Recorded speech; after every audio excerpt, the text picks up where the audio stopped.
bonjour, c'est le week-end, vous avez peut-être profité pour inviter des amis à déjeuner et profiter du jardin. Donc j'ai choisi pour vous une petite recette facile, très simple, à base de poivrons. Il vous faudra aussi utiliser un barbecue. Pour cette recette santé, nous avons acheté ce matin au marché spécialement pour vous une dizaine de poivrons que nous avons lavés à l'eau claire et qu'il est temps maintenant de passer au barbecue. Alors cette recette, nous la faisons aujourd'hui au barbecue. Toutefois, si chez vous, vous avez un four, vous pouvez aussi les faire au four. Thermostat 250 en début de cuisson, puis 200 modéré pendant une vingtaine de minutes pour cuire vos poivrons à souhait.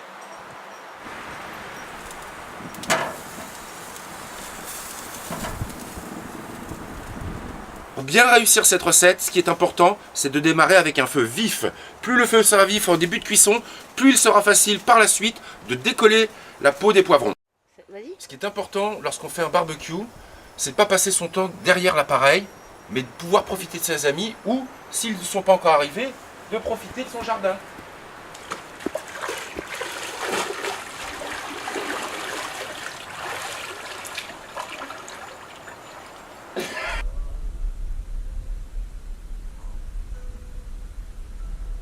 Comme je vous le disais, on a bien grillé nos poivrons sur une face et ce qui est important maintenant, c'est de les retourner pour qu'elles soient grillées partout. Voilà, nos poivrons sont cuits. On va les laisser refroidir, reposer tranquillement. Ils seront d'autant plus faciles à éplucher. Les poivrons ont maintenant fini de refroidir. Je vais les poser dans mon écumoire afin de les passer sous l'eau pour enlever la peau plus facilement. C'est la deuxième astuce dont je vous parlais tout à l'heure. Alors, en les passant sous le jet, la peau se détache très facilement.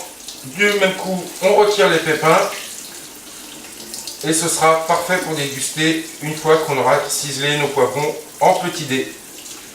Il m'a fallu moins de 3 minutes pour préparer tous mes poivrons, 4 coups de couteau et on met ça dans un saladier.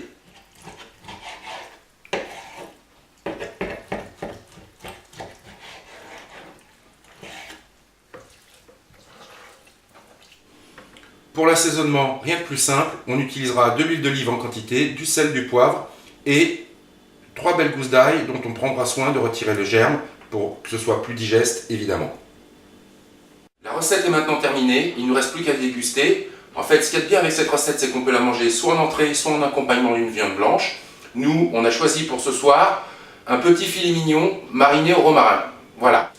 Et n'oubliez pas, comme le disait ma grand-mère, femme bien nourrie, femme épanouie au lit. Bonsoir.